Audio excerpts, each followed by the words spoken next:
你好，我是独活男子 Leslie，欢迎收看我的日本生活记录影片。京都的美不只有古典这一种样貌，对于京都的资深玩家来说，是不是偶尔也想看看不一样的京都呢？分享5条京都近郊的一日行程，有藏身在深山里的宁静，也有伫立在高山上的灵验，有依偎在清澈河川的美感，也有湖面摇曳的优雅光影。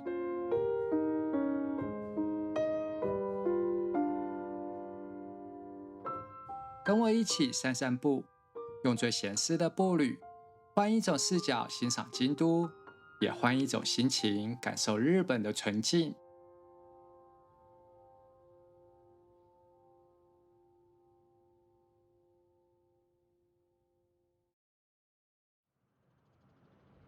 第一条路线是藏身在京都北部深山里的美山町，这里是日本三大茅草屋建筑聚落，像是时间静止的画面，最能体会古朴纯粹的日本风味。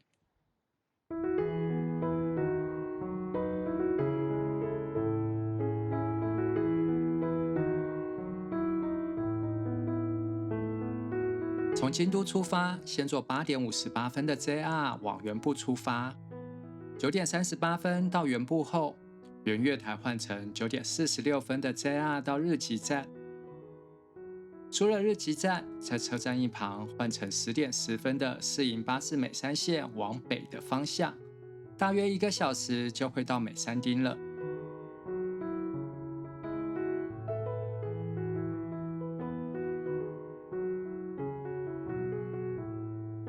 整个美山町毛崎村落并不大，停留3到4个小时就非常充裕了。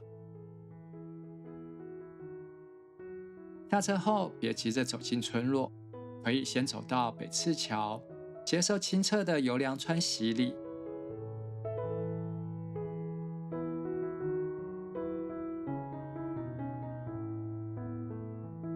这里是欣赏毛崎村落全貌的最佳视角，一排排茅草屋伫立在田野与山影之间，鲜活地演绎安静的时光。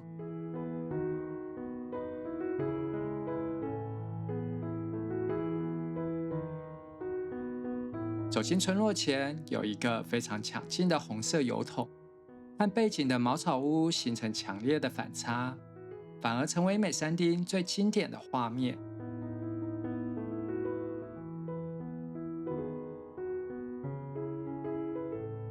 推荐到民俗资料馆里坐坐，这里除了保留合掌造建筑的原貌，还能一窥古时的生活痕迹。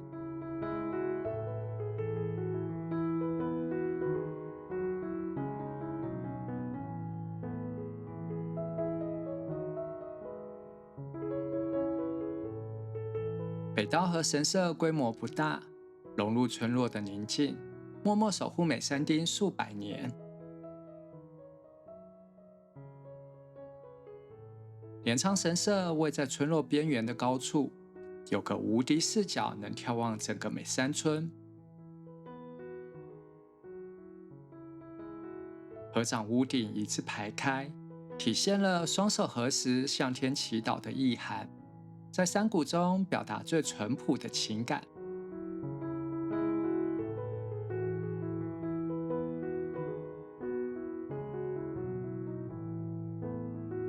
美山町并没有过度商业化，只有在游客中心旁的食堂能满足饮食的需求。一碗荞麦面，一盘炸鸡块，简单的餐点却能带来丰富的层次。例如美山町的气氛，古朴却又蕴含无限的情感。如果在观光的过程中看到有人在修缮屋顶，那就是见证了最深刻的信任。这里的村民会相互帮忙整修屋顶，这种默契被称为结，是一种比合约更深的约定，也是一种共同体的记忆延续。在巴士站坐下午3点的公车回到日吉，照着来时的方式反向乘坐 JR 回京都。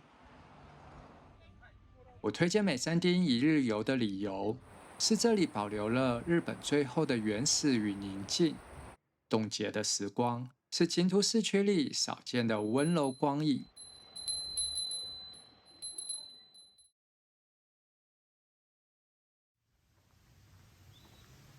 第二条推荐的近郊路线是位在北郊的大园，这里最出名的是三千院，但其实很多人不知道，这一区还有一些优质的小众景点，很适合串成一条一日散策行程。我建议的走法有点另类，先坐19号公车到古芝谷站，再走路约20分钟到古芝谷阿弥陀寺。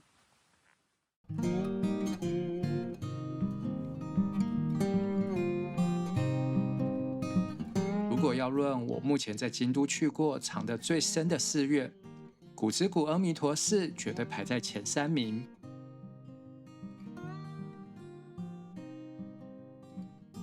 这里的红叶非常漂亮，簇拥着古迹的风景，加上无人打扰的清幽，来过一次就会爱上这里。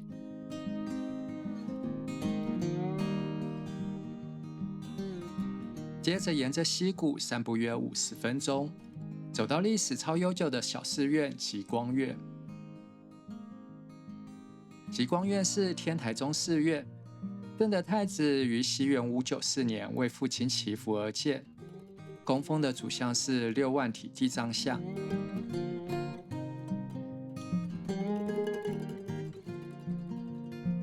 规模不大，而且位置偏远，有着仪式一般的宁静。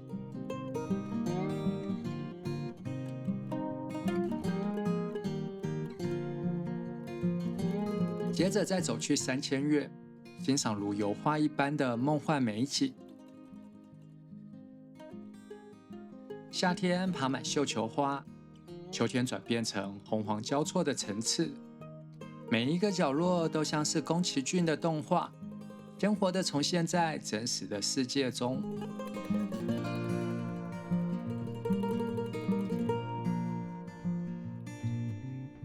不过，这里的秋叶真的太美了，过多的人潮很难保持平静的心情。幸好附近还有几间小众的寺院景点。紫光院有座江户时代的庭园，借景远方的高山，用开阔的视角疗愈人心。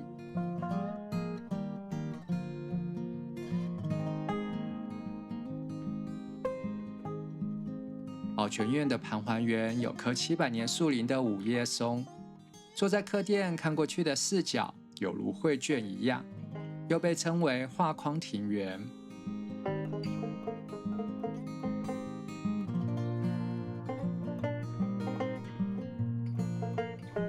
最深处的来迎院完全没有观光人潮，为三千院一带留下最后的静谧空间。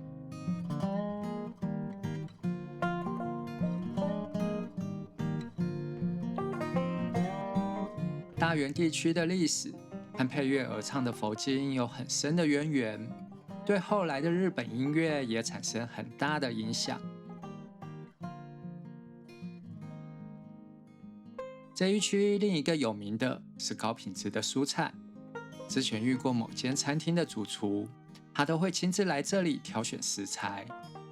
这就是为什么通往三千院的路上有那么多以食蔬为主菜的餐厅了。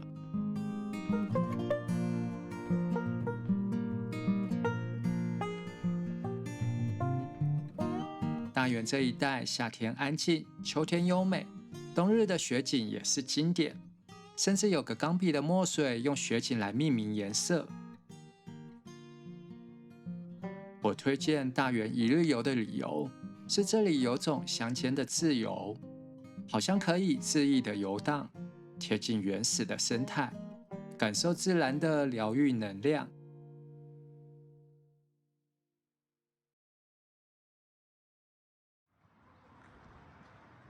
第3条路线是位在知鹤琵琶湖南侧的13寺和三井寺。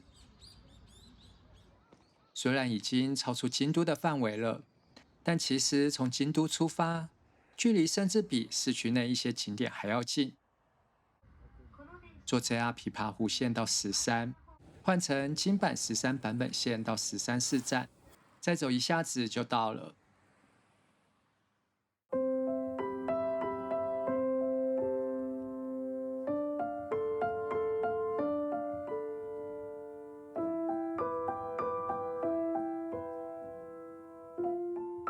石山寺创建于公元749年，是一座拥有超过1200年历史的古寺。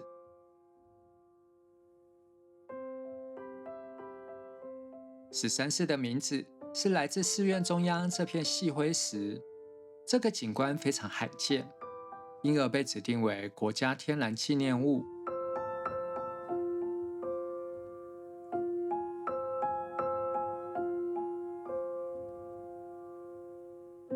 本堂是国宝，也是面积最大的建筑，融合了好几个时代的元素，是信徒参拜的主要场所。这里供奉观世音菩萨，是日本3大观音之一。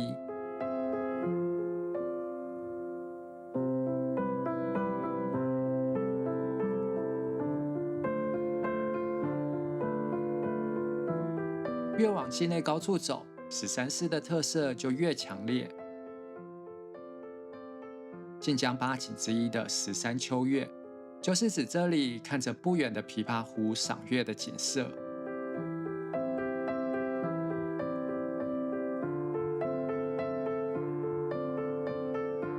12月中了，境内还留有一些残落的枫红，可以想象这里在红叶渐起的阶段会有多壮观。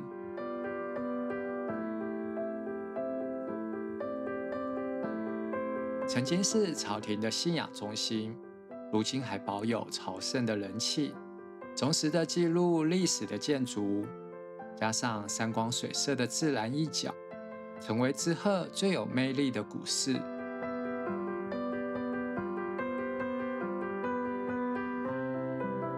从石山寺站坐京阪石山版本线到山景寺站，再走10分钟就会到本名为长等山圆成寺的山景寺。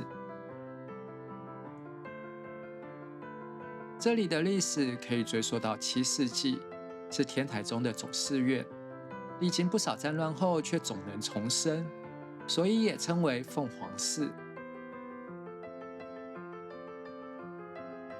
金堂寺山景寺的正殿是桃山时代的建筑，被指定为国宝。钟楼里吊着晋江8景之一的山景的晚钟，音色优美，被称为日本3大名声。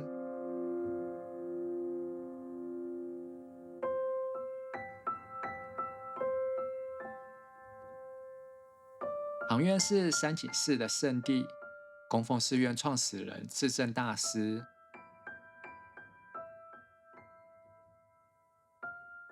一旁的三重塔是从奈良的世尊寺迁移过来的古迹，被指定为重要文化财。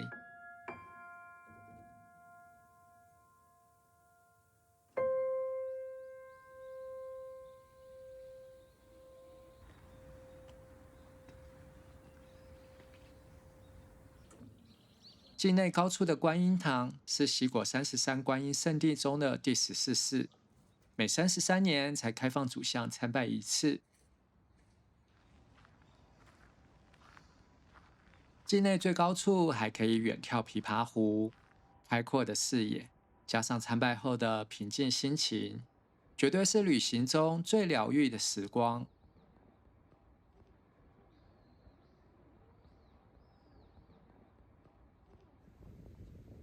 回程如果还有时间，可以在3科站下车，走去毗沙门堂看看红叶地毯，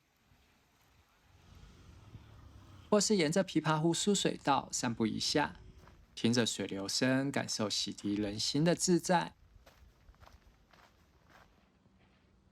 我推荐这条路线的理由是，这里有股不同于京都的辽阔风景和和缓节奏。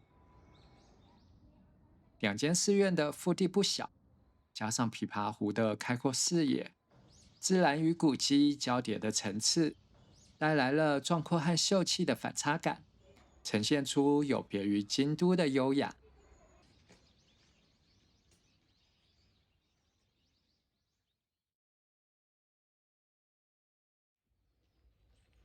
第四条推荐的近郊一日行程是有佛教母亲地位的比瑞山严立寺。在京都可以从瑞山电铁这一侧坐缆车上山，也能从知鹤坐缆车上山。上山后可以透过巴士连通3个主要的区域，不过冬天山上巴士会停驶，加上缆车遇到大雪也会停开，这条路线受天气的影响比较大。春夏秋3季如果要走这条路线，建议买包含门票的交通套票，方便又划算。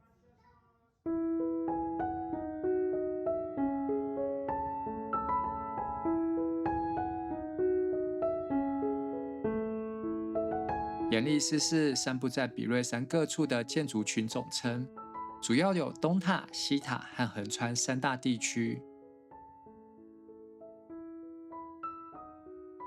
建议上山后先坐公车到横山地区，从最远的区域往回开始参观。横川中堂的正殿是以遣唐使船为原型的建筑，正殿的下方看上去像是一艘漂浮的船。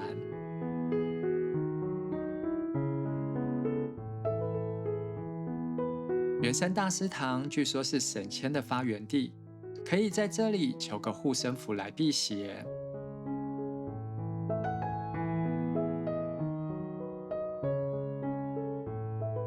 西塔的正殿释迦堂是14世纪的古迹，是严立寺现存最古老的建筑。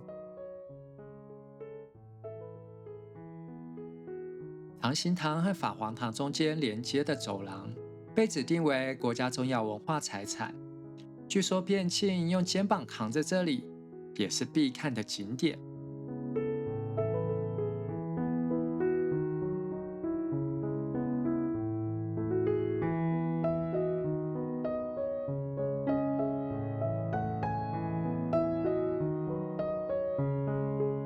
这里有间净土院，走进安静的白沙庭园，像是进入另一个世界，连虫鸣鸟叫都被强制按下静音键。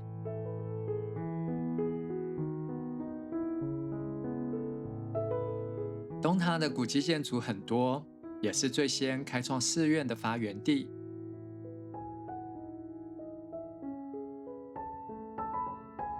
严立寺由传教大师最澄于平安时代创建，是许多僧侣的修行中心，也是京都17处世界遗产之一。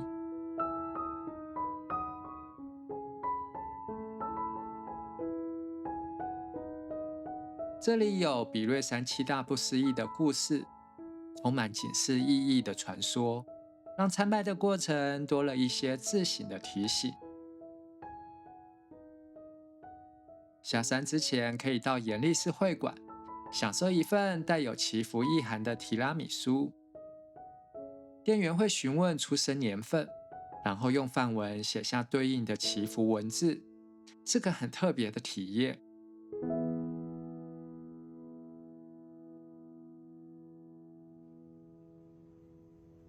这里也是欣赏琵琶湖的好视角。天气好的时候，连远一点的湖东美景都尽收眼底。比瑞山严立寺是知名的能量景点，也是我推荐的理由。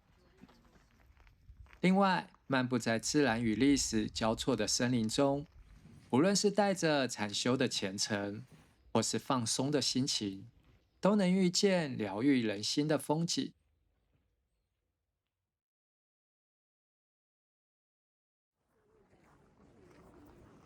最后一条推荐路线是京都南侧的宇治。虽然宇治的观光已经非常成熟了，但我还是想推荐一些小众的景点。我的推荐走法是上午先在正寿院、一休寺和三寺护寺之中3选1，中午接着再去宇治的核心观光区。这样既能体验小众的特色，也不会错过经典的风景。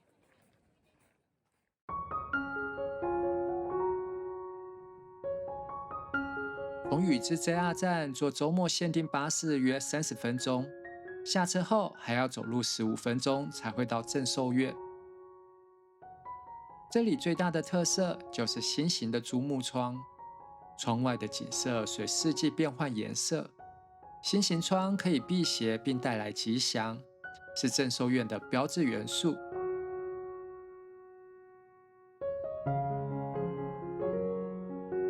坐近铁到新田边站，再走20分钟左右就会到义修寺。义修寺的本名叫酬恩庵，与鼎鼎大名的义修禅师有深厚的渊源，很适合坐在本殿前，看着白沙庭园发呆。在安静的空间中，很容易就清空了思绪，感受无限的禅意。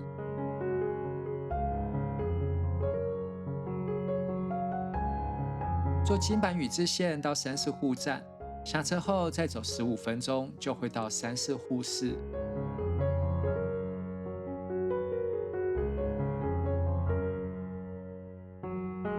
夏天的绣球花，秋天的红叶，都是不能错过的自然美景。另外，来这里可以摸一摸兔子、伏牛和灵蛇，祈求带来好运。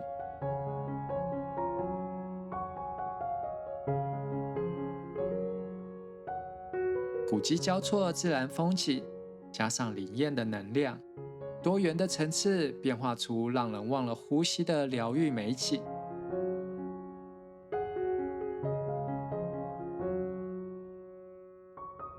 结束了上午3选1的小众行程，接着再到宇治的核心观光区，沿着宇治川或是走到桥上，感受清澈水流的洗礼。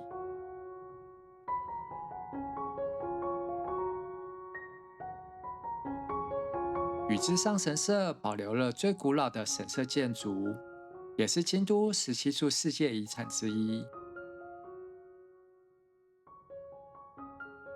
过个桥到平等院，站在水池上的凤凰堂像是凤凰展翅，用绝对平衡的美感奠定日本美学的标准。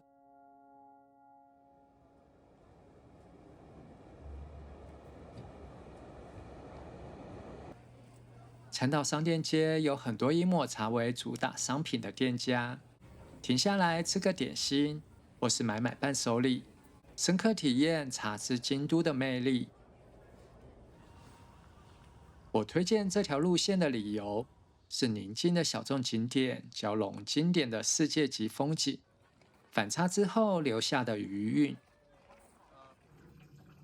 上午先让脑袋放空思绪，下午再感受经典的艺术品味，离开前再用嗅觉和味觉体验京都的风雅。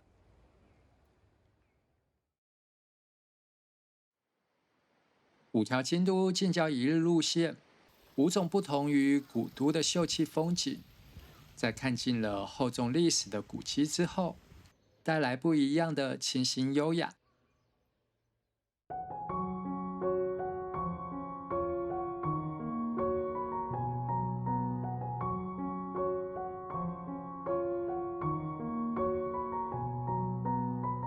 如果你也和我一样，对日本那种纯净的风景无可自拔，欢迎订阅我的频道，一起游走在山林水野间，感受洗涤人心的魅力。チャンネル登録よろしくね。